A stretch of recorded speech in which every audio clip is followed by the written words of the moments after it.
নমস্কার। এই মুহূর্তের বিশেষ গুরুত্বপূর্ণ খবর। আরজি করে ঘটনা নিয়ে জুনিয়র ডাক্তারদের ধর্না চলাকালীন মুখ্যমন্ত্রী মমতা বন্দ্যোপাধ্যায় ঘোষণা করেছিলেন রাজ্যের সব হাসপাতালের রোগী কল্যাণ সমিতি ভেঙে দেওয়া হবে, নতুন করে ওই সমিতি গঠন হবে।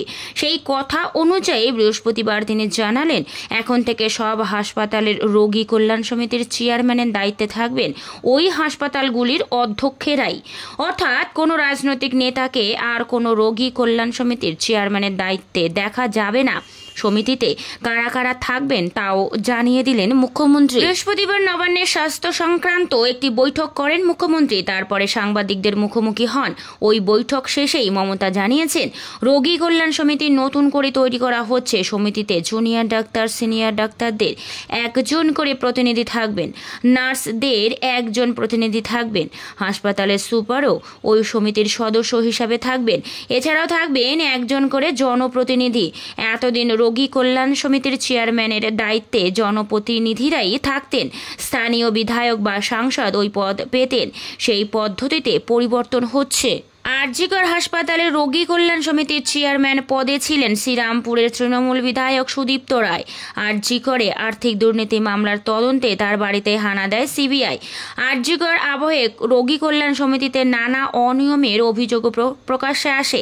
তারপরে সমিতি ভেঙে নতুন করে গড়ার কথা জানিয়েছেন মমতা বন্দ্যোপাধ্যায়। বৃহস্পতিবার নবান্নের বৈঠকে যোগ দিয়েছিলেন মুখ্য সচিব মনোজ পন্থ, মুখ্য স্বাস্থ্য আধিকারিক, রাষ্ট্রের স্বাস্থ্য দপ্তরের শীর্ষকর্তা এবং শীর্ষ আধিকারিকেরা ছিলেন বিভিন্ন সরকারি হাসপাতাল এবং মেডিকেল কলেজের অধ্যক্ষেরাও। এছাড়া জেলা স্বাস্থ্য আধিকারিকেরাও ভার্চুয়ালের মাধ্যমে ওই বৈঠকে যোগ দিয়েছিলেন। আরজি কর আন্দোলনের আবহে মমতা বন্দ্যোপাধ্যায় ঘোষণা করেছিলেন রাজ্যের স্বাস্থ্য সংক্রান্ত নিরাপত্তা ক্ষেত্রে 100 কোটি টাকা বরাদ্দ করা হবে। কোন কোন ক্ষেত্রে কিভাবে সেই টাকা খরচ হবে তা নিয়েও আলোচনা হয়েছে বৃহস্পতিবার বৈঠকেই।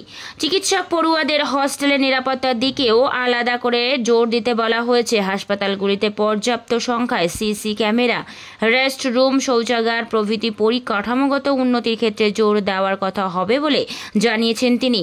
এক্ষেত্রে পিডব্লিউডির পাশাপাশি হাসপাতালের অধ্যক্ষদের দায়িত্ব নিয়ে টেন্ডার ডাকতে বলেছেন তিনি।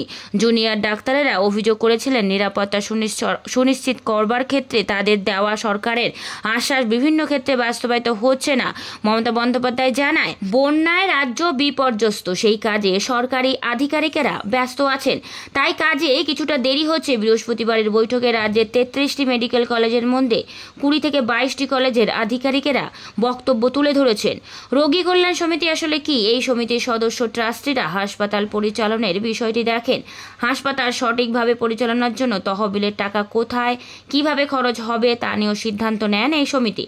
বাম আমলেও রোগী কল্যাণ সমিতির কাজকর্ম নিয়ে অভিযোগ উঠেছিল। আরজি কর আবহে আন্দোলনকারীদের দাবি সরকারি হাসপাতালের পরিকাঠামোগত উন্নয়নের জন্য পদক্ষেপ করা হচ্ছে না।